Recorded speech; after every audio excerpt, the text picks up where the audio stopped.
Hello, everyone. Thank you for joining me. My name is Thomas, and I would like to go on a little bit of a journey going through this slide deck that I've created to kind of help learn Nepali better, in particular with pronouns and with the to be verb and verb. I've actually struggled quite a bit learning this, just looking at charts, and I don't know why. It's really hard to process that at the same time as um, the levels of formality. So when you start having like charts upon charts, it gets a little mixed up in my head, especially when you start mixing in the fact that it's not just the pronoun that changes, but also the verb.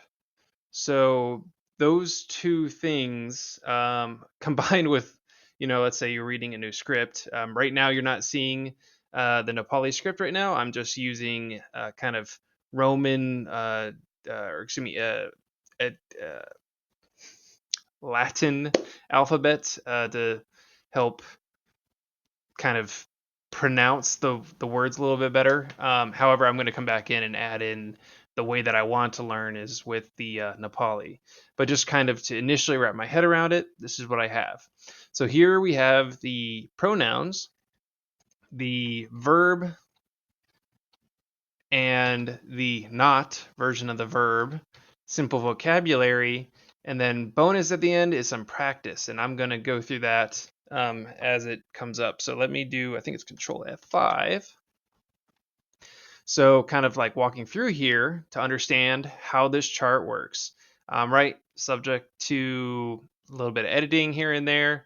It's very rough. This is what it is. And I started from the bottom because I want it to be, this is the perspective of you looking out. And that is the easiest to start from the bottom instead of starting from the top looking down. So the green circle, that is me. That is you. If you're reading this, that is you as a person. Um, so kind of seeing how we have here ma, right? And then you have a second person over to the right, right? So first person, bottom left box, second person, right box.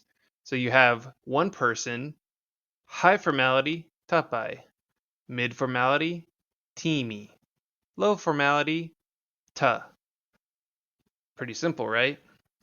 So let's say you're saying me and someone else, us, we, hami. Or if you want to be more emphasis on it, hami haru, right? Because haru for plural. And you'll see haru uh, pretty much in all the plurals here. Another first person that I want to kind of quickly cover, yo, for objects, for things, right? That TV, yo, well, whatever the word for TV is, right? TV yo. So at the top up here, chio for an object that is further away. So that's kind of how you'd differentiate between objects. So we have let's say we have multiple people in a room and you're saying you all, right? Or y'all if you have the southern persuasion, right?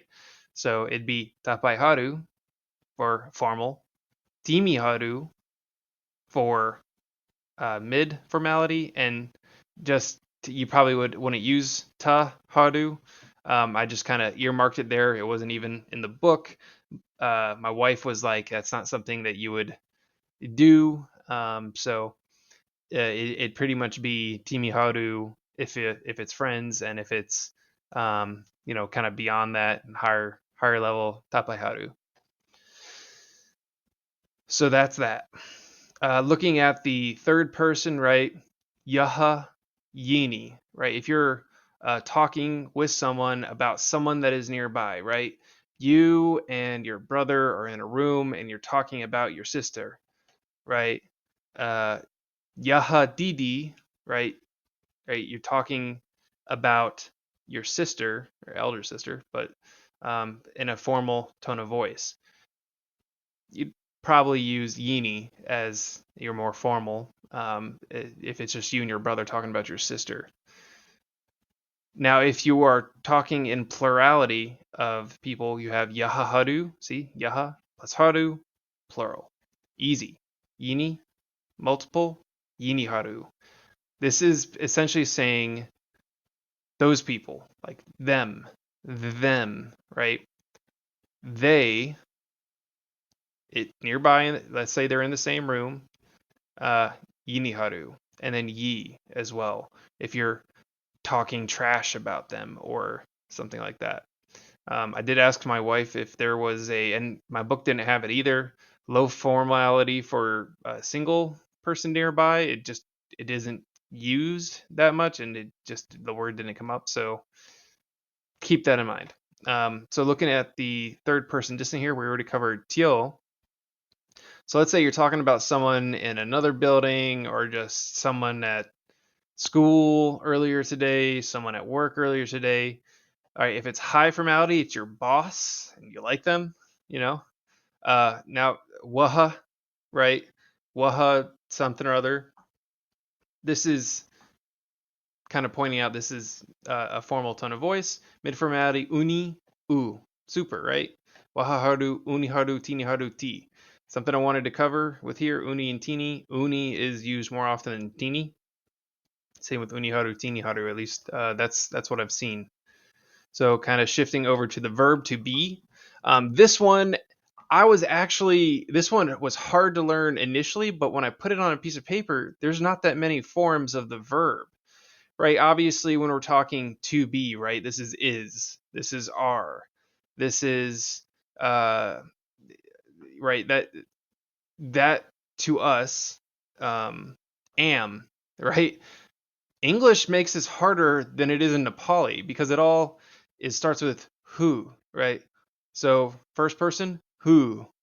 If we're talking about me and someone else, right? Us, we, how. And then from there, you can see it's pretty much hunahunta, how, hos, hunahunta. And now once you start changing perspective away from, us to other people, then it becomes hunahunta, hun again. Now, this is where it gets a little confusing. You usually wouldn't use anything other than hun. So you do have ho for objects. So like that object close by, ho. That object far away, also ho. Um, that person over there in another room that you don't really like, ho. What was really interesting to me is that, at least in my textbook, I saw that ho was used for just one person and hun for another person. If I'm wrong on that, I'll update it later to be accurate. Right, I'm going to share these slides in case there needs to be any editing. But that's neither here nor there. And there wasn't really a form for nearby. So moving to the next one. So that way you see, right, there's not that many forms. We have ho, how, who, hunhunta, hos, and hun. Right, not that many. It's not that difficult. Verb to not be.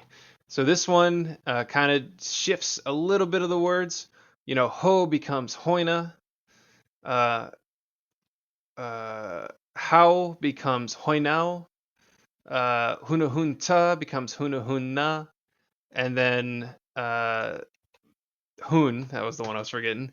Hun becomes hoinen, essentially. So that's kind of how this shifts. And actually, I might be wrong.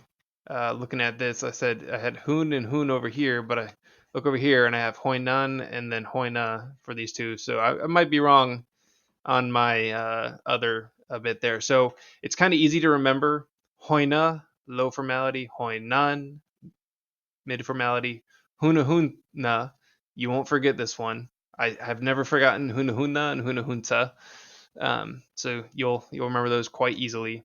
Hoi now, just because it's weird comparatively, you'll remember it. I personally forget it that it's the second person mid formality, but it's just something to keep in mind. Now, some simple vocabulary to do this practice. Nepali, as in your ethnicity. American, Americali. Indian, Bharatiya, idiot. Murk, car, kara. table.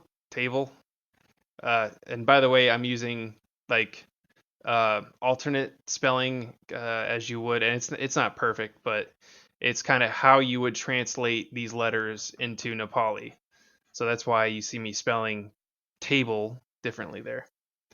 Mother, ama, father, duda. So practice. Pronouns and to be simple practice. This is the root of it. This is to see, can you do it? And me, I'm going to do it live. You are Nepali. Middle formality. Timi Nepali hun. Ah, Timi Nepali how. See, I said that was the easy part and I still messed it up. But I also said I mess up that all the time. So Timi Nepali how. Oh, I didn't read it. I just clicked it. Uh, I am American. Ma Amerikali hos. No, Ma Amerikali hu. Yes, there we go. Oh, I didn't read it. Uh, he is an idiot. Nearby, low formality.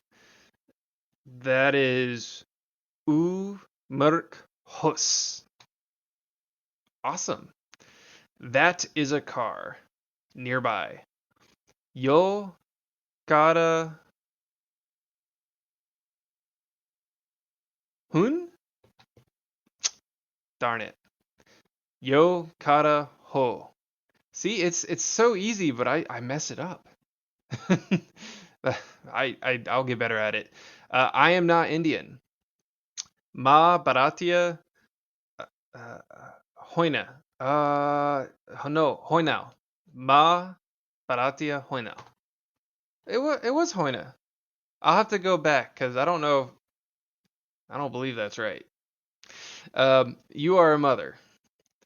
Uh, high formality. So tapai ama hunuhunta. Ah, I got that one. Okay. He is not a father. High formality, distant perspective. So, waha tuda huna huna. Waha huna. Did I do that backwards? I created that slide backwards. Please forgive me. I have created a terrible error. Unless it can go in that direction as well. I don't know. Um, I may have. I don't know how I switch those around like that. So that is not a table. Distant. Tio table hoinen. I did that one too. Tio hoina table. It's supposed to be opposite, right? I might have used Google Translate and that might have messed me up there. Because the verb is usually at the end. We are a mother and a father. So I was going to use parents here, but the word for parents is crazy long, way above my pay grade kind of deal. So hami uh hami ama ra, which I didn't say the word for and, but ra duda uh how home. So I'll have to double check on that one. That was another translate. Again, I'm still beginning at this. Is he Thomas? Is he mid nearby? Uh, Yini, Yini, Thomas. Oh no, Yi Thomas Hun. Or sorry, Yini Thomas Hun. I said yo. I changed at the very beginning.